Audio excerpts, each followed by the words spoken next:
What's up, everybody? Welcome back to the Steelberg. And the Steelers' schedule has been released.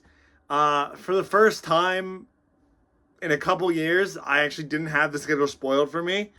I didn't see, other than the Ireland game, I didn't see any of the games before yesterday when it was released. I know there were some leaks, but I tried my best to not see them so I could give you a real first time reaction. Uh, I looked at it just a little bit before filming this video, but not really. So this is gonna be my first in depth look at our schedule, and I'll do it with you guys. So starting right off, it looks like we have away at the New York Jets week 1 on September 7th. And that could be an Aaron Rodgers versus Justin Fields rematch. If Aaron Rodgers does end up coming to Pittsburgh, I could see that being a game where the media hypes it up as Aaron Rodgers coming back to the Jets, Justin Fields coming back to the Steelers. I think it's kind of a weak game. I don't think it's going to be very exciting. I don't think the Steelers are going to be very exciting this year. I'm just going to be honest with you. We barely have a quarterback. Who knows what's happening week 1? Maybe it's Mason Rudolph. Maybe it's Aaron Rodgers. Maybe it's Will Howard. It's going to be very much a get your feet under you type game. I think the first couple weeks are going to be like that. And that could be a sneaky tough one if Justin Fields really does click with the Jets. And speaking of tough games, Seattle week 2. That one's back home. That's a home opener. So we have back-to-back reunions in our first 2 weeks. We have the New York Jets week 1, and then we have DK Metcalf against his Seattle Seahawks in week 2. Another tough game. We're not sure how Darnold is going to look next year. If he's going to go back to if he's going to go back to Vikings Darnold, or if we're going to see ghosts Jets Darnold. I don't know. That could be another tough game for us. And then to wrap up before our bye week, we have New England in Foxborough, and we have Minnesota at home. And yes, I said wrap it up before the bye week because we have a week 5 bye week, which is horrible. I mean, it's the worst case scenario. It seems like the Steelers always get absolutely screwed with a bye week. I can't remember the last time we had a good bye week in a position that would help us. Week 5 bye week is horrible. Barely into the season. I mean, ideally you have a 9, 10, or 11 bye week where some of those early season injuries are wrapping up. You were barely into the season and then we're off again. So it's awful. That'll be the weekend of September 5th and 6th, I believe. Sunday the 6th. I don't know, September 30 or 31 days, but one of those days is that weekend, so we will be off that weekend. But kind of good because the 28th is the game against the Vikings before that, and that's in Ireland. So that'll be taking place in Dublin at 9:30 in the morning. So we have a 9:30 a.m. game, and then we have no game the following week. And then we come back and we're against Cleveland in week 6. So kind of good. We actually get a full bye week this week, but it's just so early. And I guess it helps our team from being jet lagged from coming back from Ireland. But whatever. So after the bye week, we go on a little bit of stretch of divisional games. We have Cleveland versus Cincy. And that's nice because we don't have the first divisional game being in December like we did last year. We have some nice gaps between our divisional games here. 6, 7, 11, 14, and then 16 and 17 are both, or 17 and 18 are both divisional games. So we have some nice gaps between the divisional games this year, unlike last year. So that's nice at least. And then we have home versus Green Bay and Indianapolis after away at Cincinnati. Then we are away at Los Angeles, home versus Cincinnati, away versus Chicago. So a nice mix of home and away. Not really any stretches of particular long road stretches or long home stretches.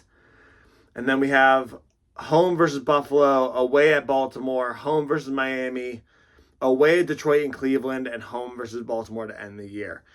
Uh, at home versus Baltimore, you never know. I mean, that could be a game that is for the division. That could also be a game that decides if we get a top 10 draft pick. Like, we have no idea how the season's going to look.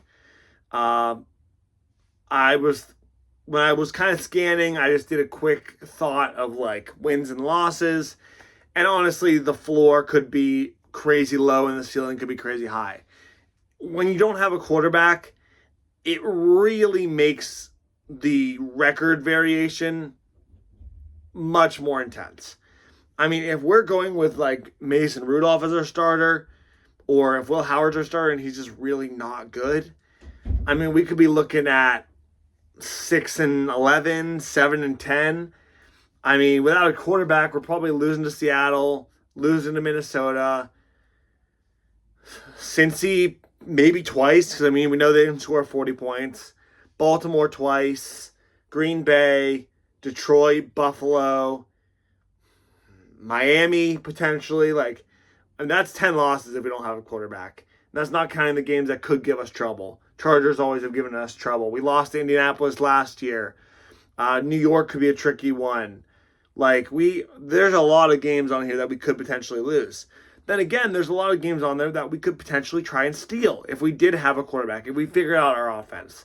Games like New York could be an easy steal our way. New England should be a win. Seattle could be a win if Darnold doesn't fit in Seattle and we get clicking. Plus, we've always ended up doing well against Seattle. Cleveland can go either way. Cincy can go either way. We know that Baltimore, despite how last year went, can go either way. Divisional games can always fluctuate.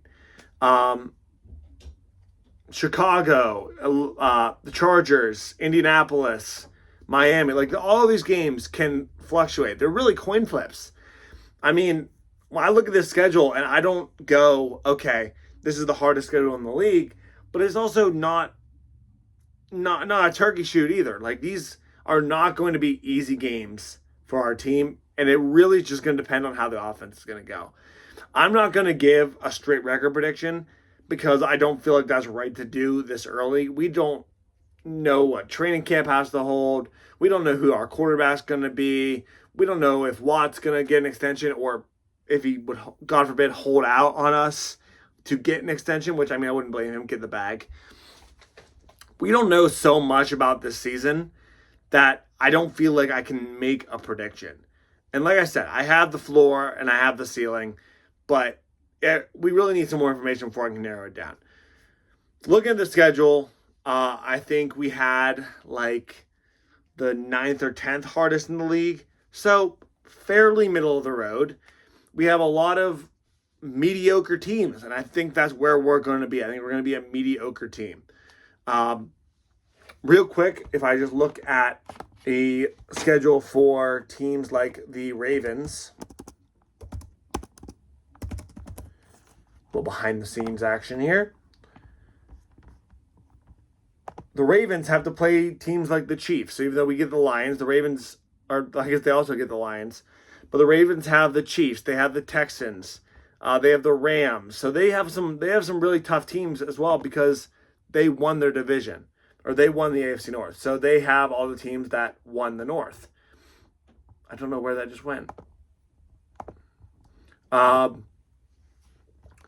Teams like Cincinnati.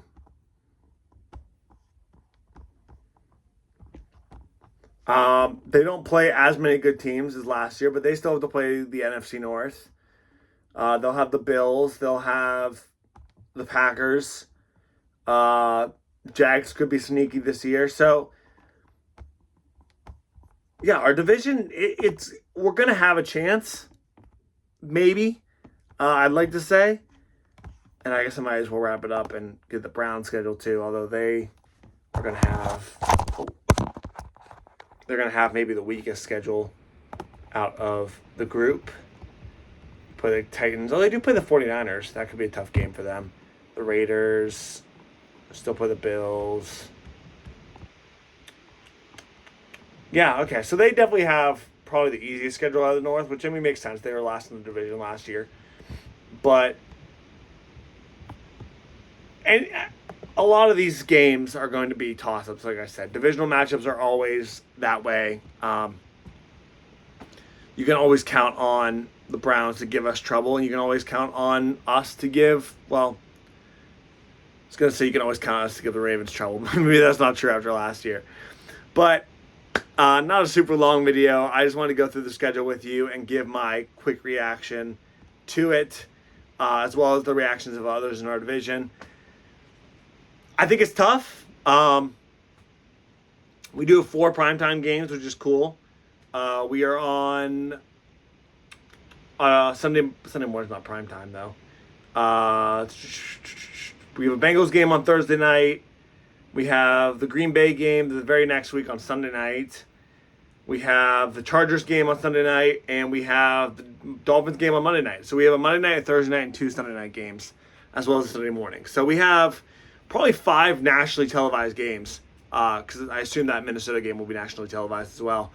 So that's pretty cool. No games on Christmas, which is awesome. No games on Thanksgiving. No games on Halloween. So all regular games this year. And yeah, I am whelmed by our schedule. I think it's going to be interesting. Like I said, very mediocre teams that we're playing, but I think we're also going to be a mediocre team. So, like I said, I'd be back to you with any news, especially if Aaron Rodgers ends up signing or whatever happens with the quarterback situation. I will be with you through that. I'll be with you through training camp. But I think this news is going to be fewer and far between as we go through the rest of May and June until we get into July. So for now, that's all I have for you today. Go Steelers as always. Have a good morning, evening, afternoon, night, everybody. Goodbye again from the Steelberg.